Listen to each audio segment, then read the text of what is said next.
Welcome back to Aether Hour, everybody. I am your host, Conrad, joined as always by Dmitriy again here with another Q&A episode. We try to do these every month, get our supporters' questions, the people that make this show possible, that make World War Now possible, that keep the lights on here at the proverbial World War Now, World War III bunker.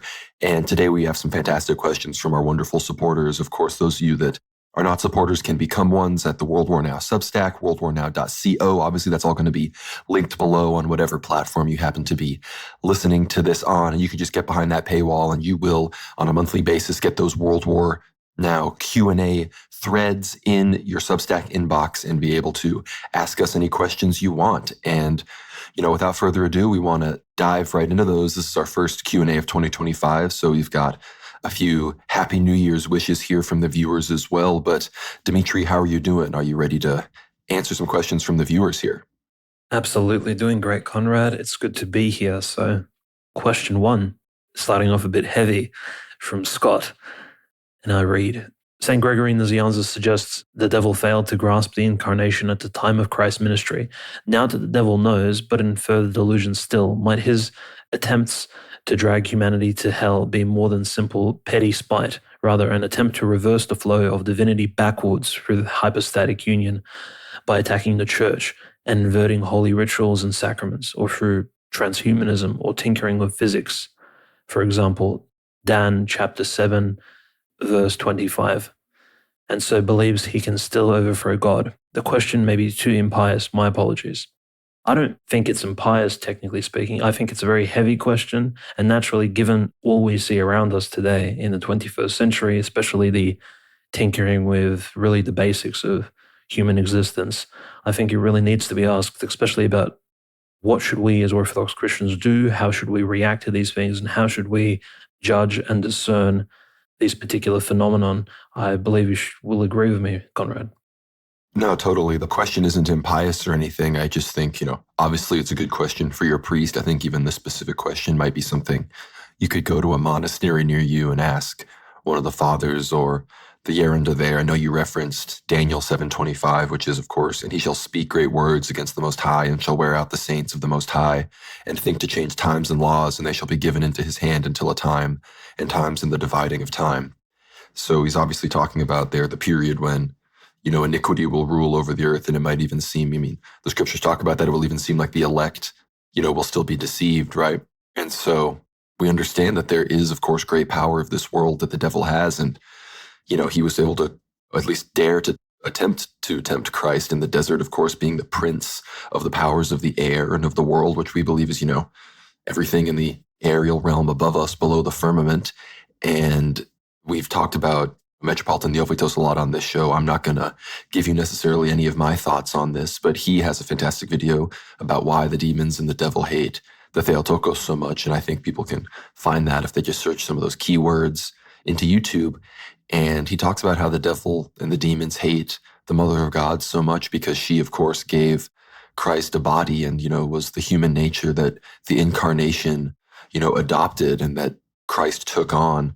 And of course, in her sinlessness, she was able to give Christ a perfect human nature. And the devil realizes ultimately, like you said in the question, that eventually he understood that to be his undoing, even though briefly they thought that they had killed the God-man and that was actually a victory.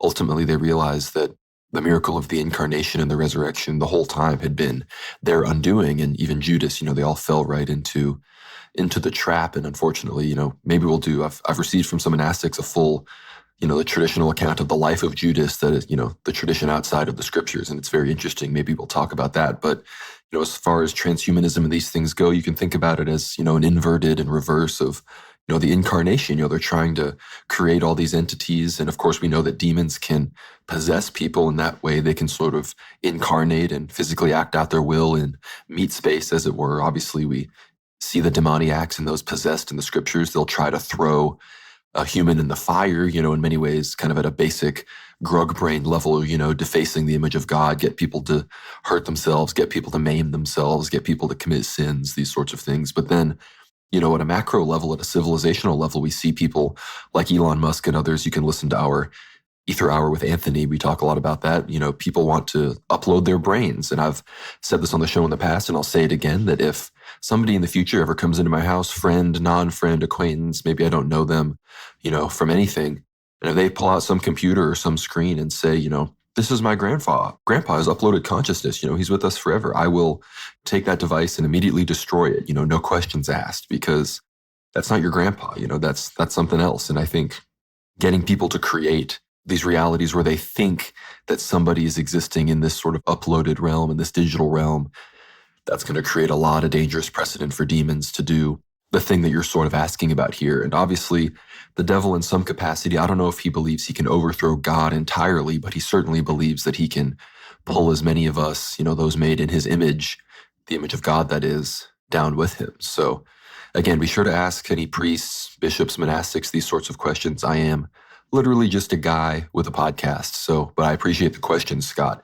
And we have a question here from Stephen. Have you guys heard about this fog that is appearing in the US and Europe? I just saw something about it today on YouTube.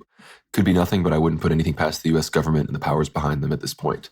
And I'll be honest, I don't know that much about the fog. That didn't really seem to go anywhere after the week that this was asked. But as far as, crazy weather stuff goes, we've talked a lot about HARP on this show, directed energy weapons. I believe even acid rain is just not natural, but a general consequence of a lot of the chemical production and issues that we have right now in industrial society. So I wouldn't put it past people to be hiding something, in a fog per se, but ultimately I don't have any details on that. But do you have anything to say about this quick question, Dmitry? Yeah, look, I think if you have a look at, for example, the Russo-Ukrainian conflict, you can really tell how the weather actually can impact literally the front lines in such an intense way.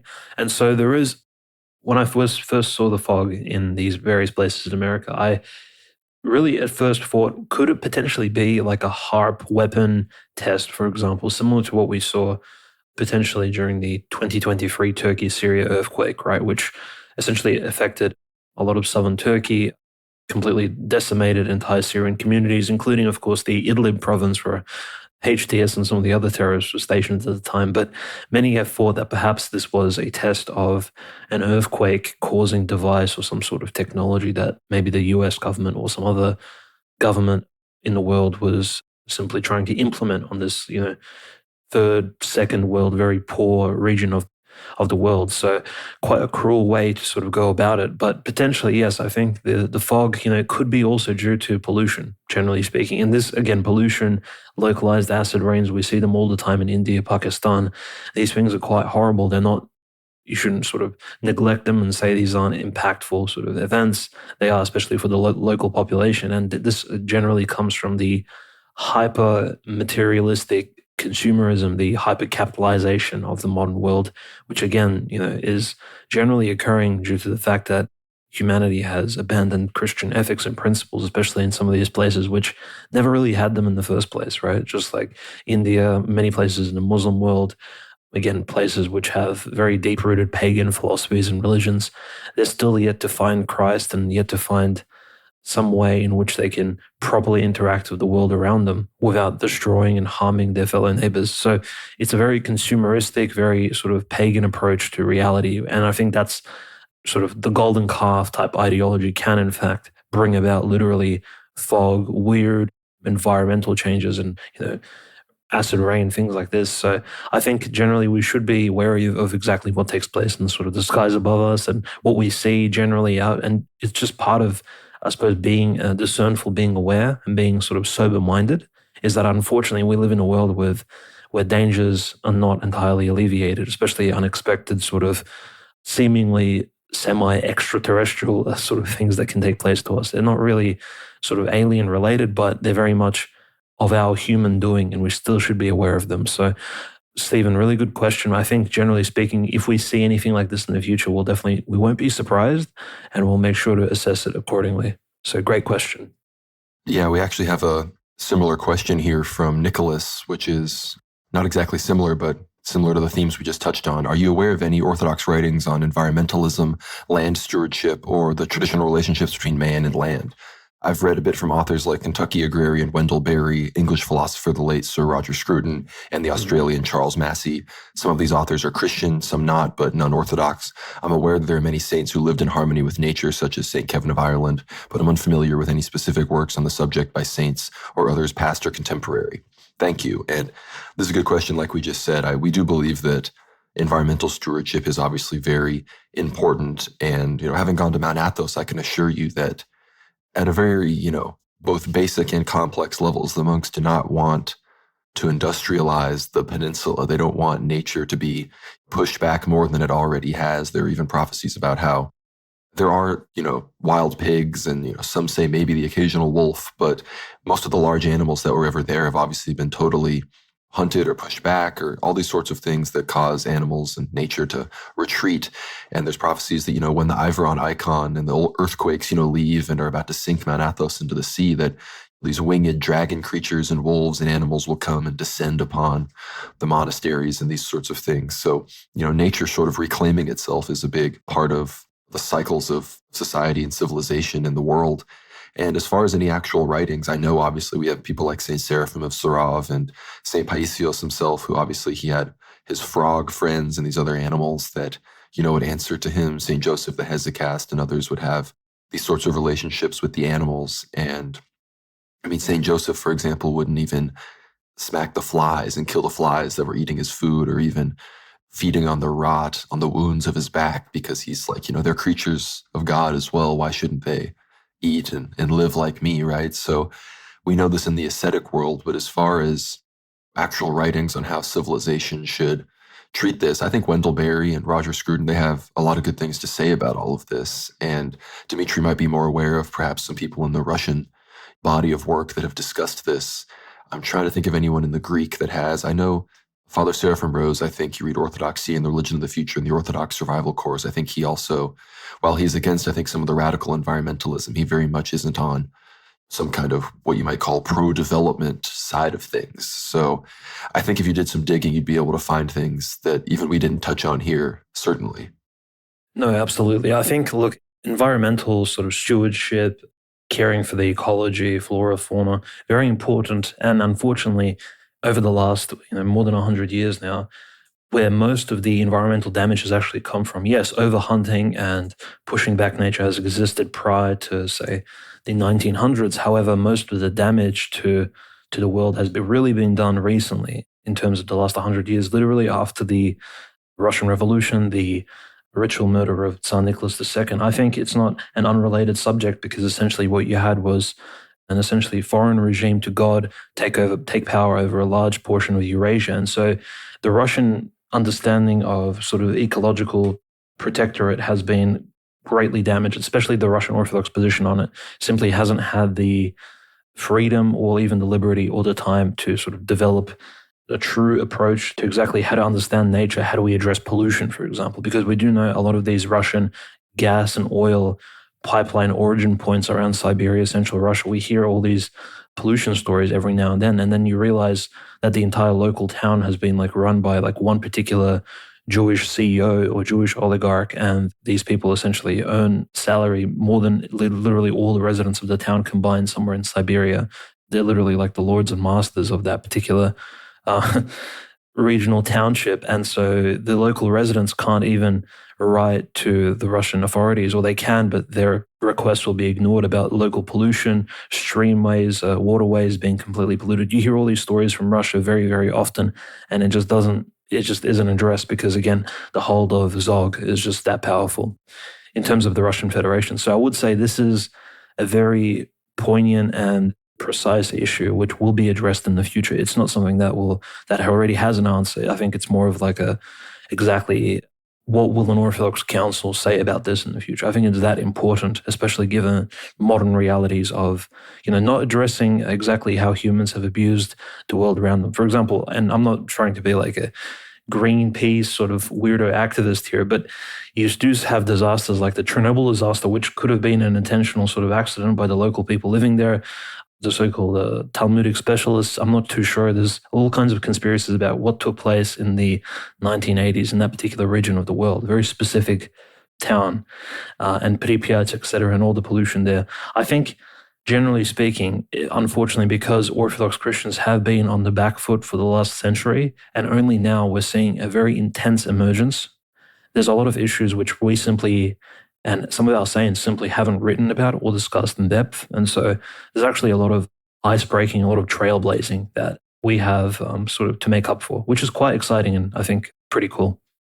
No, I definitely agree. And I think, Orthodox Christianity has seen itself oppressed from both sides of the false dialectic, right? Probably the two most environmentally damaging forces in human history, communism and capitalism. So I think if you, on the broadest sense of things, you want to protect the environment at a systematic level, let's make the world more orthodox. But I think you've got a good answer to this question, Dmitry. This is from our good friend Alexander Suvorov.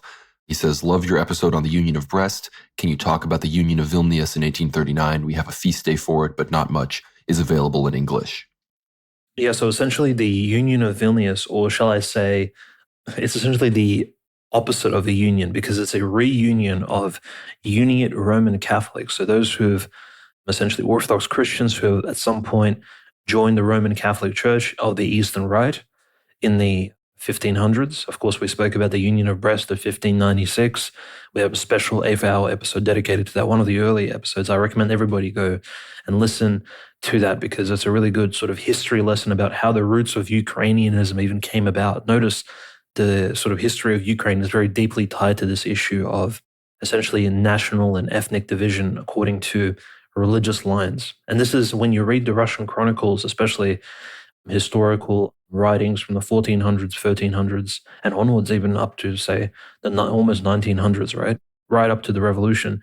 The division between peoples in the Russian Empire, the most important accent was placed on not national and ethnic division, however, that was also present, but religious division. Religious affiliation was seen as the most important aspect of a human's existence, more so than, say, ethnicity, race, etc. And this is why the Pale of Settlement specifically was for Jews who adhered to the practices, pre-written by the rabbis and the Talmud and all these various Pharisees. And so if you were to convert to Lutheranism, Catholicism, Orthodoxy, or any other Christian denomination, which was recognized by the Russian imperial government, you would no longer be bound, even as an ethnic Jew, to the Pale of Settlement. How does this tie into the 1839 reunion?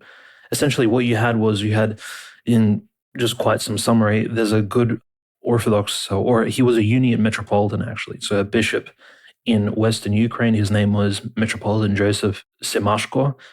And Metropolitan Semashko essentially, with assistance from the Russian imperial government, so a lot of sponsorship, in particular Nicholas I, so the son of Paul I, the brother of Alexander I. This is after the Napoleonic Wars and before the Crimean War.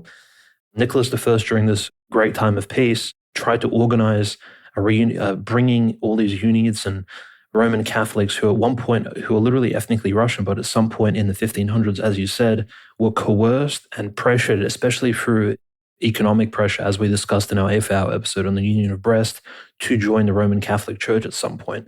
And so the Russian imperial authority at the time, especially in the person of the Tsar, really assisted any of these clergymen in the West belonging to the Roman Catholic Church to consider converting to Orthodoxy because they thought this was the time and place. The Russian Empire at the time was very wealthy.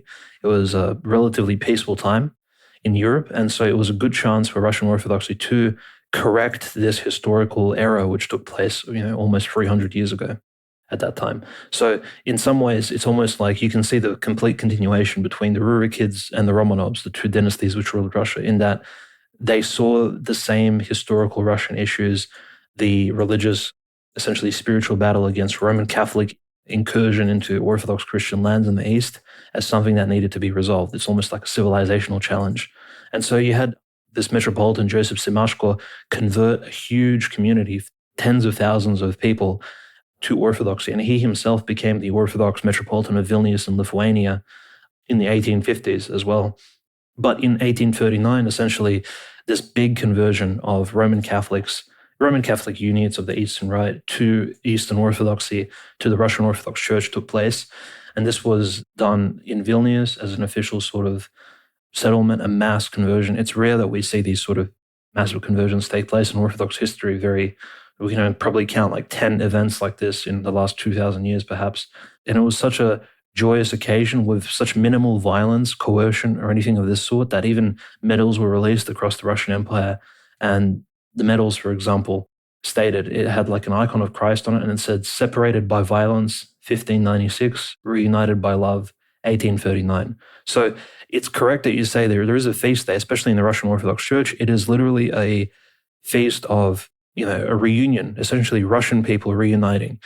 And I mean, for Orthodox Christians in Russia, and particularly in Ukraine, this is a really joyous occasion. It's an occasion of church Orthodox Christian diplomacy, sort of succeeding in a time when, a lot of things were done by violence, and essentially correcting historical wrongdoings, as the Union of Brest was, at the time, especially if you consider the Polish-Lithuanian Commonwealth as having such a strong sort of Judeo-Semitic influence upon itself, which it even proclaimed itself like a weird, like kingly republic and all this bizarre nonsense, which later, again, began spreading across Europe, promoting these ideas, especially in places like France, which led to the revolution. So a lot to think about there. But most importantly, I think you'll see a lot of modern Ukrainians, so-called Ruthenians, etc., these independent Belarusians who are fighting against Lukashenko. They speak about the Union of Vilnius as a negative event because they say that Unionism assisted in the creation of the independent nations of Belarusians, Ukrainians,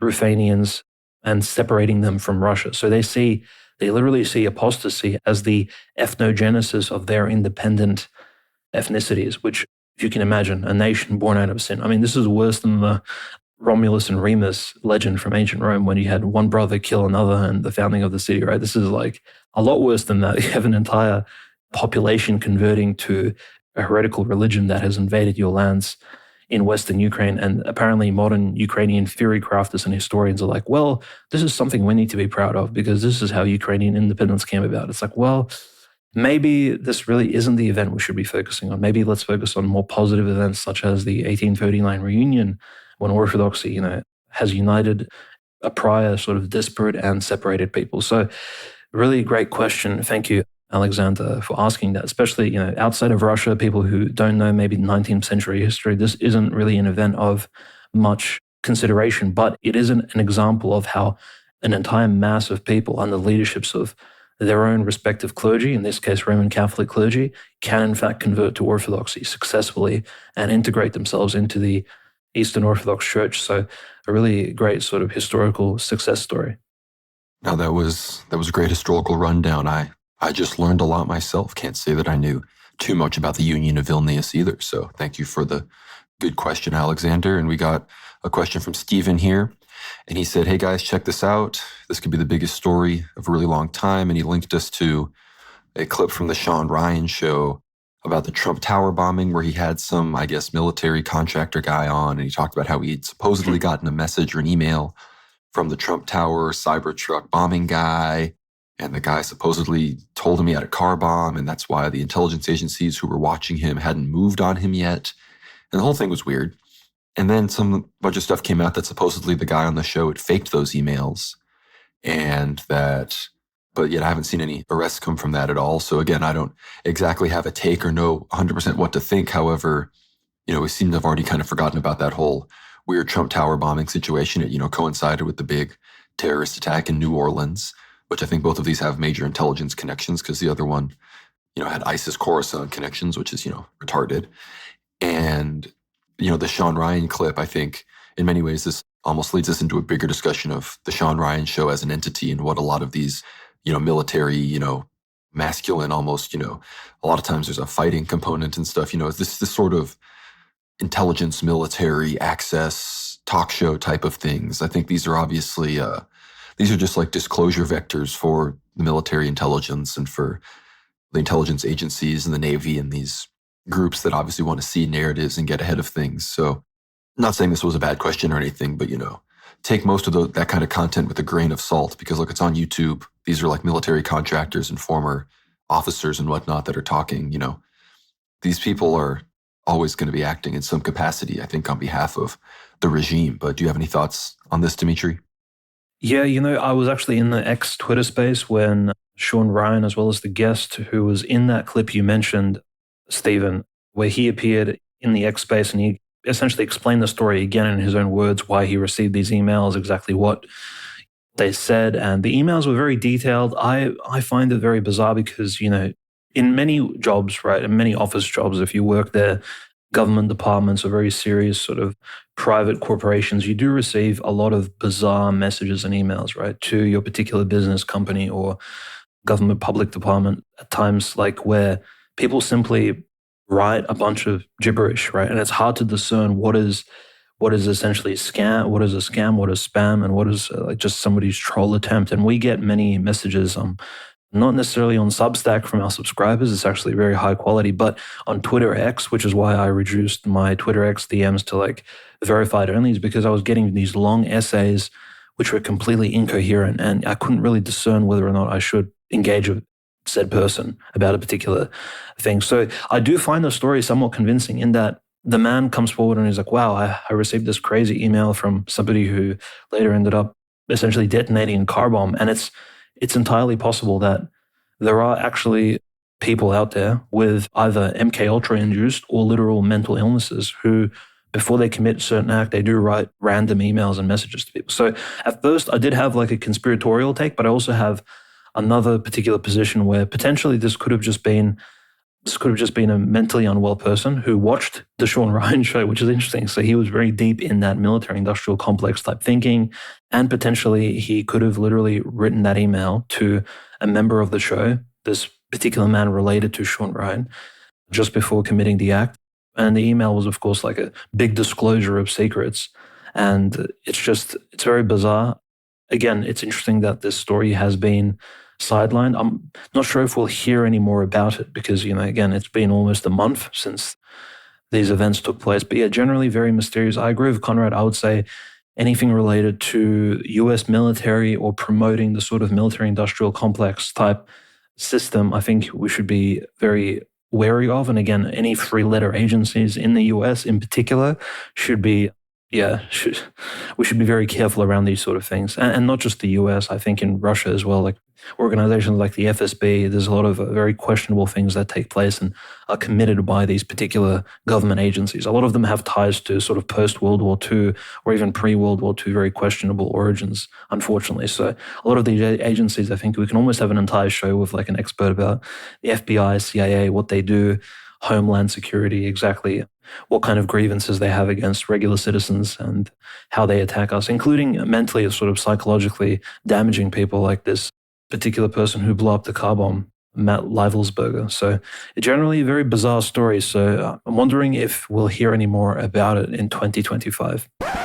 Thank you so much for listening to the free preview of this Aether Hour Q&A. We want to thank all of the wonderful questioners, mostly for their support and their wonderful questions, of course, as well as everybody's participation in the broader community. If you want to get behind this paywall, you're going to hear a fantastic extended discussion on some prophecies, some new prophecies and interpretations I've heard from some very saintly people that I've talked to. We talk about Russian exploration of the United States. We talk about giants and dragons, as well as a host of other issues that are very near and dear to the heart of many World War Now listeners. We talk even about some of our long-term goals for the podcast that we've really never talked about before. So again, thank you so much for your support. If you want to support the show, you too can ask us questions for future Q&A episodes and, of course, help keep the show running, especially for those free World War Now episodes that everybody gets to enjoy. So again, thank you so much for the supporters, and we will see you on the other side. God bless.